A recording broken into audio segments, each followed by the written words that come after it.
Hey guys, Rafe here from Evolve Move Play. Today we wanted to talk about roughhousing. So roughhousing is one of our key concepts in Evolve Move Play. Roughhousing is this form of play that's totally universal. It's across every culture in the world, and really it's across all mammals and lots of other animal species as well. It's probably been around for maybe 160 million years, and it's foundational for martial arts, it's foundational for dance, and it's actually foundational for the way that we communicate and even our moral systems. So it's this incredibly important form of play and movement that is really nourishing to us as human beings, that's being increasingly shut down throughout our culture because we're afraid that it has to do with violence. And really what it is how we prepare ourselves to deal with violence and how we prepare ourselves to be controlled so that we don't have to use violence. So roughhousing is this incredibly important thing, and it's something that we've lost the culture of and how to do well. So we teach 5 core principles in Evolve Move Play about how we roughhouse well to gain the most benefits from it. The first one is that it has to be safe. A little bit of danger is good. It puts us on edge and we grow from it. And it can't be completely safe, but if it's so unsafe that we feel a lot of fear, it's going to tend to shut us down. And we're not going to be able to learn well in those circumstances. So this is the problem that a lot of people face when they first go into martial arts. They don't have enough background to feel safe doing it. So we need to create ways for people to feel safe enough to be successful, even when they're training with much bigger people, much more skilled or experienced people. When you see the way that Robert and I were playing in the beginning, that's based on the fact that both of us have extensive years of martial arts training and have been training together for 3 years now. So the freedom and intensity with which we can train is not what we're going to start people at, but it's what we're trying to work you guys up towards. The second principle is rapport, and this is a big part of safety, which is how do we deal with the relationships with the people that we're working with. We want to build an understanding of how to communicate through movement and how to understand when a partner is learning from the movement and when we're learning from the movement. So we focus a lot on building rapport, and that's what our first drill is going to be today. The third principle is emotional control.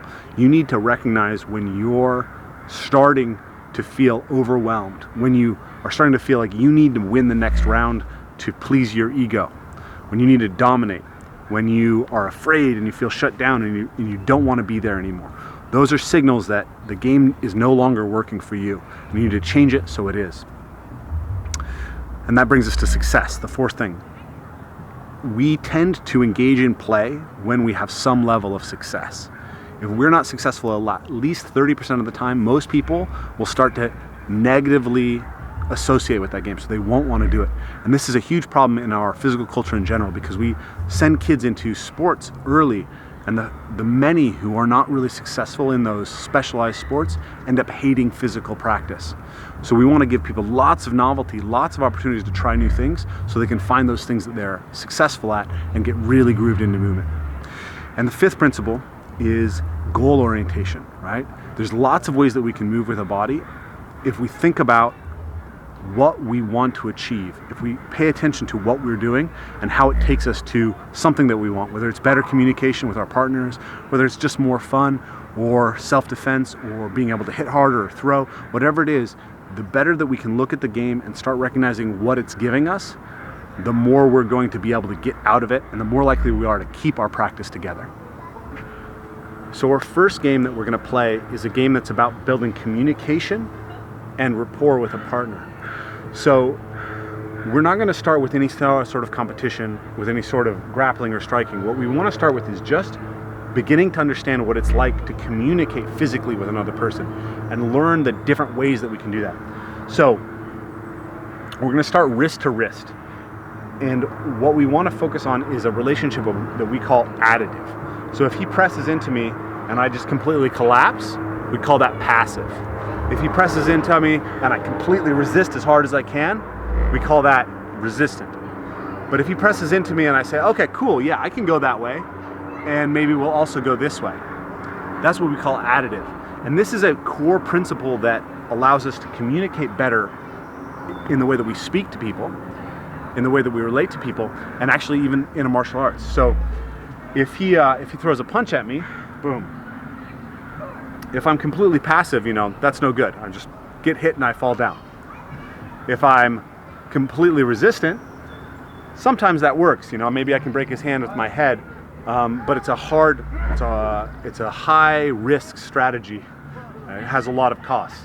However, if he throws that punch and I say, okay, you're going that way, great, now I'm going to add something to it, that's one of, the best situations that we can be in. And the same thing actually applies in a conversation. I'm not necessarily trying to win, but if he's making a series of points and I'm just like, that's not a very interesting conversation.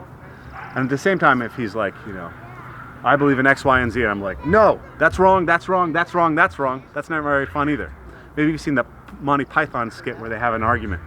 It's just like, no. Yes, it is an argument. No, it isn't an argument. It's not very interesting. You don't want to be there. What tends to work really well in relating to someone else is when he offers me his thought, I try to find the thing that I resonate with, and then try to connect that to my thoughts and what I want to share.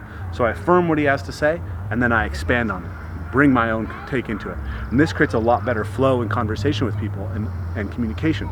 So what we're learning in this game, it has applications that are, far beyond just the game.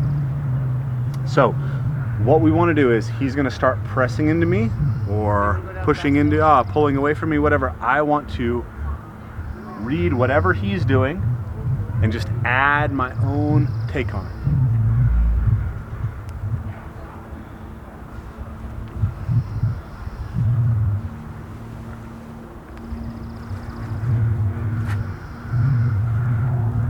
So as we do this, we don't want to get stuck in the same patterns. One of the classic things that we find is that people who don't have strong play backgrounds, they tend to become very rote and repetitive in their behavior. We find this in other animals as well.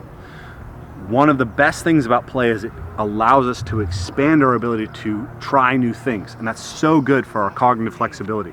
So that's what you want to get in this game. So like a lot of martial artists, you put them wrist to wrist and it's like, okay, well now we're controlling the center line and I'm just going to be trying to tag you there. That's a great game, but it's not this game. What I'm looking for here is actually novelty. I want to put myself in situations that I've never been in. I want to find relationships between my body and his body that I've never experienced. I'm looking for novelty, I'm looking for new information, and this is super good for my nervous system.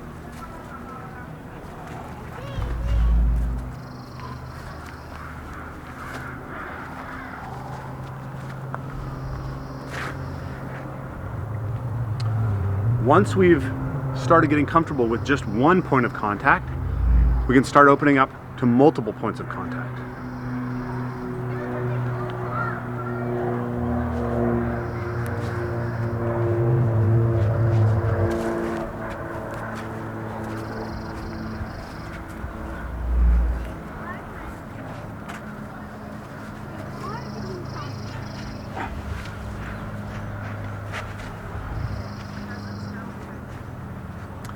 Eventually, as we get comfortable with this game, we can start jumping onto each other's backs and floating around and picking each other up and flying through the air. And perhaps we'll introduce you guys to that aspect of the movement in a future video.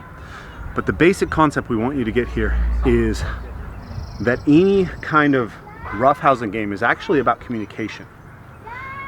And the base place that you want to start communicating is, how do I get in tune with this other person, create a strong connection and a lot of trust and a lot of fun in that interaction, and from there we can really start building a lot of amazingly fun ways to interact with each other and become better movers and better human beings.